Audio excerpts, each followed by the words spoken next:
लच्छो की बहादुरी। लोक कथा। हंसराज रहबर। किसी गांव में एक लड़की रहती थी जिसका नाम था लच्छो। एक दिन वह अपनी सखियों के साथ कुएं पर पानी भरने गई। वहां सब लड़कियां अपने सगाई ब्याह की बातें कर रही थीं। एक सहेली जिसका नाम बंतो था बोली, मेरे पिता ने मेरे ब्याह के लिए कीमती वस्त्र खरीद रखे हैं। दूसरी ने कहा, मेरे लिए ससुराल में दुल्हन के ब्याह के सुंदर वस्त्र तैयार हो रहे हैं। उद्धरण उद्धरण। यूं सब लड़कियां बातें कर रही थीं। कोई अपने भाई की बात कहती थी और कोई मामू की। लच्छो बेचारी सखियों की बातें चुपचाप सुन रही थी।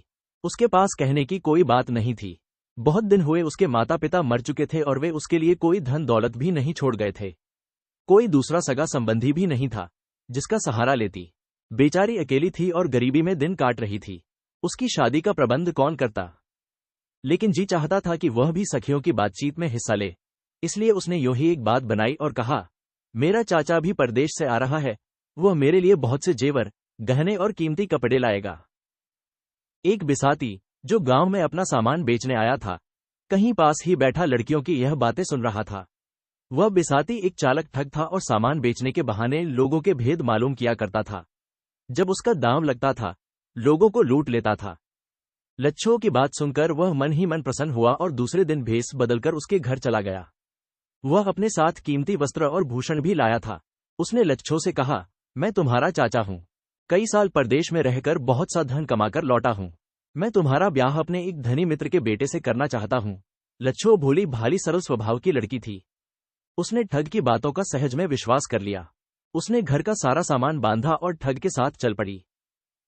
जब वे दोनों ठग के घर की ओर चले जा रहे थे, एक चिड़िया ने ची ची करते हुए कहा, बहन लच्छो, तेरी अकल कहाँ खो गई जो तू एक ठग से ठगी गई? लच्छो पक्षियों की भाषा समझती थी। उसने अपने चाचा से पूछा, ये चिड़िया क्या कह रही? ठग ने उत्तर दिया, ची ची और शोर मचाना इन चिड़ियों की आदत है। हमें इसमें क्या मतलब? थोड़ी दूर आगे बढ़े तो उन्हें एक मोर मिला। उसने भी वही बात कही। फिर एक गीदड़ मिला। उसने भी यही बात दोहराई। लच्छो के पूछने पर ठग हर बार कह देता था कि शोर मचाना इन पशुओं और पक्षियों की आदत है। हमें इससे क्या मतलब? वह ठग लच्छो को साथ लिए अपने घर पहुंचा और घर पहुंचते उसने सारा भेद अपने आप खोल दिया और लच्छो से कहा, मैं तुम्हारा चाचा या कोई दूसरा सगा संबंधी नहीं हूं। मैं तो तुम्हारी सुंदरता पर मुग्ध हूं और तुम्हारे साथ ब्याह करने के लिए तुम्हें यहां लाया हूं। लच्छो सुनकर बहुत रोई, लेकिन अब क्या हो सकता था? उसके लिए अब वहां से भाग जाना भी संभव नहीं था। उसे मार्ग के पशु पक्षियों की बातें याद आई और उसे अफसोस हुआ कि उसने इस पर ध्यान क्यों नहीं दिया। वह वाकई ठग से ठगी गई थी। ठग जब चोरी और ठगई के लिए बाहर जाता तो लच्छो को अपनी मां के सुपुर्द कर जाता कि वह उस पर कड़ी निगरानी रखे और उसे कहीं बाहर न जाने दे। ठग की मां बहुत बूढ़ी थी। उसके मुख पर झुर्रियां थी, गालों का मांस लटक गया था और सिर गंजा था।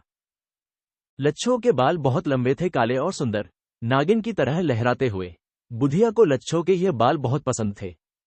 एक दिन जब उसका बेटा ठग घर से बाहर गया हुआ था तो उसने लच्छो से पूछा, तुम्हें ये सुंदर बाल कहां से मिले हैं?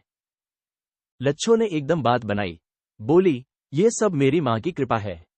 उसने एक दिन मेरा सिर ओखली में रखकर ऊपर से मूसल मारे। जैसे जैसे मूसल पड़ते थे, मेरे बाल लंबे होते जाते थे। हमारे गांव में बाल बढ़ाने का ये पुराना रिवाज है। बुढ़िया बोली, मेरा सिर तो गंजा है। ओखली में सर देकर और ऊपर से मूसल मारकर क्या मेरे बाल भी लंबे हो जाएंगे? लच्छो ने झट उत्तर दिया, क्यों नहीं, जरूर हो जाएंगे। बुढ़िया बाल उगाने की खुशी में ओखली में सिर देने के लिए तैयार हो गई। दूसरे दिन ठग जब काम से बाहर गया, बुढ़िया ने लच्छो से अपने बाल बढ़ाने को कहा। लच्छो ने ओखली में उसका सिर रखकर ऊपर से धड़ाधड़ मूसल मारना शुरू किया। मूसल की चोटों के नीचे बुढ़िया तड़पने लगी और 5-7 चोटों में ही मर गई। लच्छो ने बुढ़िया को विवाह के वस्त्र पहनाए और घूंघट निकालकर दीवार के सहारे एक कोने में बैठा दिया। इसके बाद लच्छो ने घर का थोड़ा धन और सामान समेटा और वहां से भाग खड़ी हुई। रास्ते में उसे ठग मिला। वह कहीं से चक्की के 2 पाट चुरा कर लौट रहा था।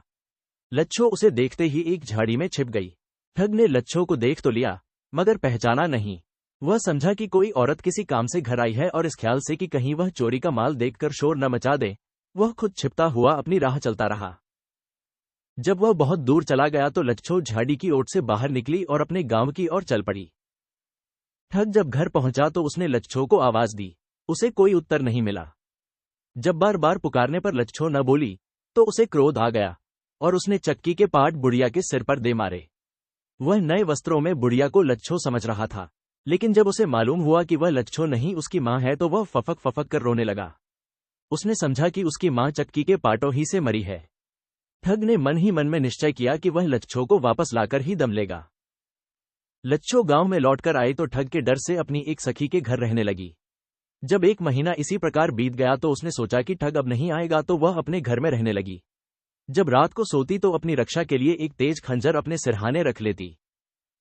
एक रात जब वह गहरी नींद में सोई पड़ी थी तो ठग आया।